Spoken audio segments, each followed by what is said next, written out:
was just 13 years old girl when the United States dropped the first atomic bomb on my city of Hiroshima.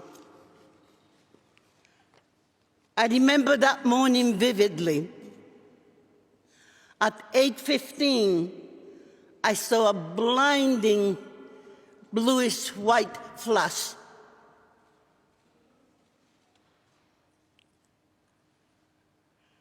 I remember having the sensation of floating in the air.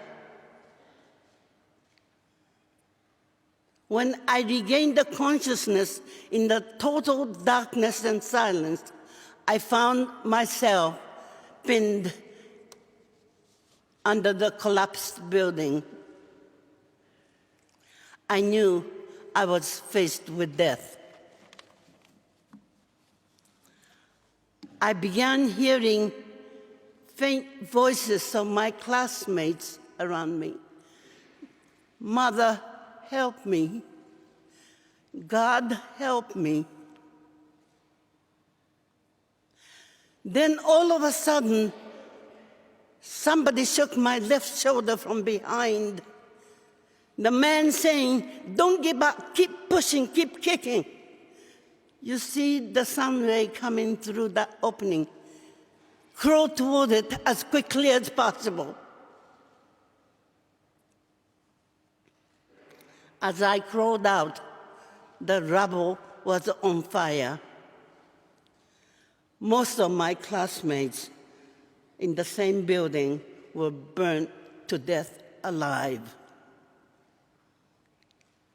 I saw all around me utter, unrecognizable, unimaginable devastation. Procession of ghostly figures shuffled by. Grotesquely wounded people, they were bleeding, burned, blackened, and swollen. Parts of their bodies were missing. Flesh and skin hung from their bones.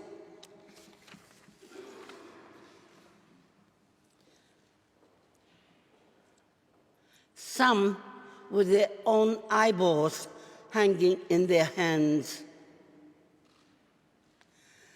Some with their bellies burst open, their intestines hanging out. The foul stench of burnt human flesh filled the air. Thus, with one bomb, my beloved city was obliterated.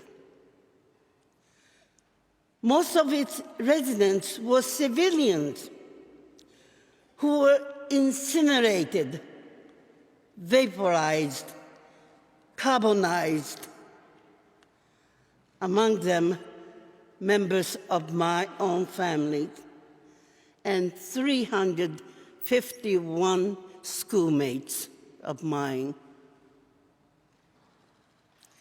In the weeks, months, and years that followed, many thousand more would die, often in random and mysterious ways, from the delayed effects of radiation.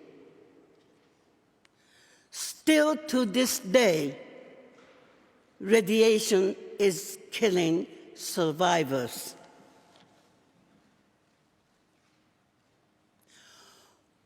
Whenever I remember Hiroshima, the first image that comes to my mind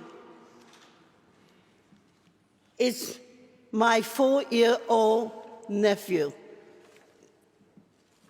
Asia. His little body transformed into an unrecognizable melted chunk of flesh.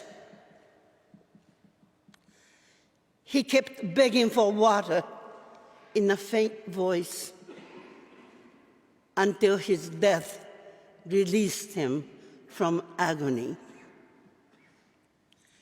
To me, He came to represent all the innocent children of the world, threatened as they are at this very moment by nuclear weapons. Every second of every day, nuclear weapons endanger everyone we love and everything we hold dear. We must not tolerate this insanity any longer.